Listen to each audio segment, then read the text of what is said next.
La situation sécuritaire dans la bande sahélienne qui a amené son président en exercice. Le général des corps d'armée, Mahamat Idriss Déby Itno, a convoqué ce sommet extraordinaire.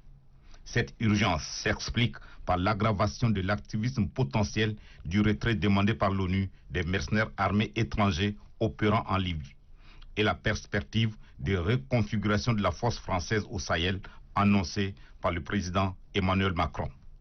S'agissant de la décision de l'ONU, les chefs d'État ont demandé qu'un plan ordonné de retrait des mercenaires étrangers de la Libye soit communiqué et que les Nations Unies et la Libye contribuent pour la sécurisation des frontières des pays membres du G5 Sahel durant cette phase de retrait.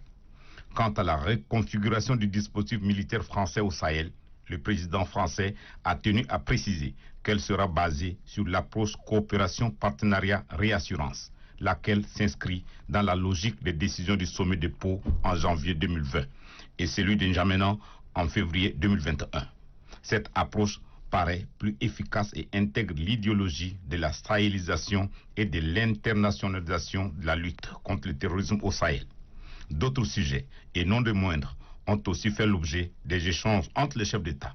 Il s'agit du suivi des engagements pris lors du sommet de N'Djamena, notamment l'importance de la poursuite des efforts collectifs dans le cadre de la coalition Sahel et la mise en œuvre de la feuille de route de la présidence tchadienne du G5 Sahel.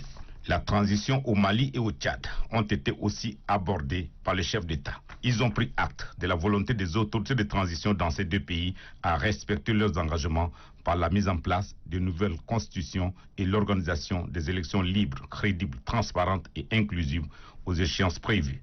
L'économie et la santé ne sont pas du reste.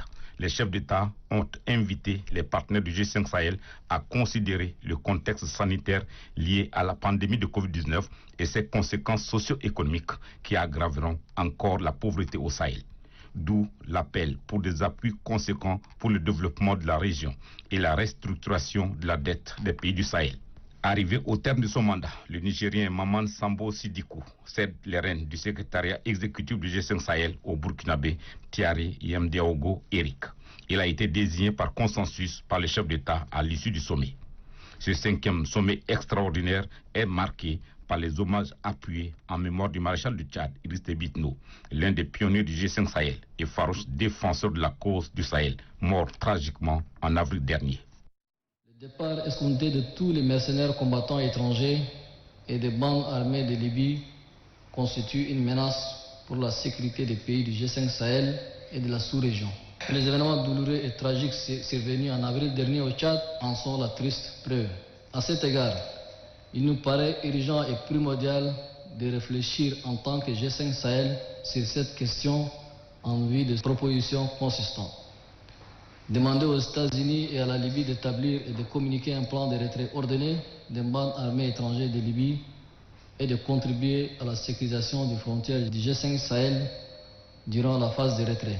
Par ailleurs, il convient de souligner avec force que les différents prétendus groupes rebelles, hier alliés de la brigade de Misrata, aujourd'hui alliés des forces du général Haftar, équipés et entraînés par des forces étrangères et engagés dans des activités criminelles transfrontalières depuis 2017, ne constituent pas une force politique en soi présentant une alternative crédible pour le Tchad. Ils doivent nécessairement déposer les armes s'ils veulent espérer participer au débat démocratique en cours dans le cadre de la transition. Nous restons vigilants sur les velléités de reprise d'offensives armées de la part de ces mercenaires depuis l'étranger, ainsi que sur le soutien des puissances ou des factions armées étrangères. Comme vous le savez, le Conseil militaire de transition s'est engagé à organiser un dialogue national inclusif permettant de donner au pays les bases d'une nouvelle constitution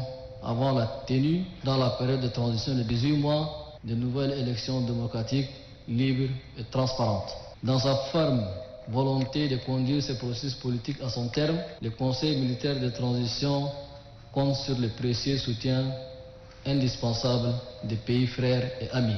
À cet égard, nous nous réjouissons du soutien actif de l'Union africaine et saluons le rapport du Conseil de paix et de sécurité de l'Union africaine du 14 mai 2021, reconnaissant la situation exceptionnelle qui prévaut au Tchad et notant les développements positifs en cours pour restaurer l'ordre constitutionnel.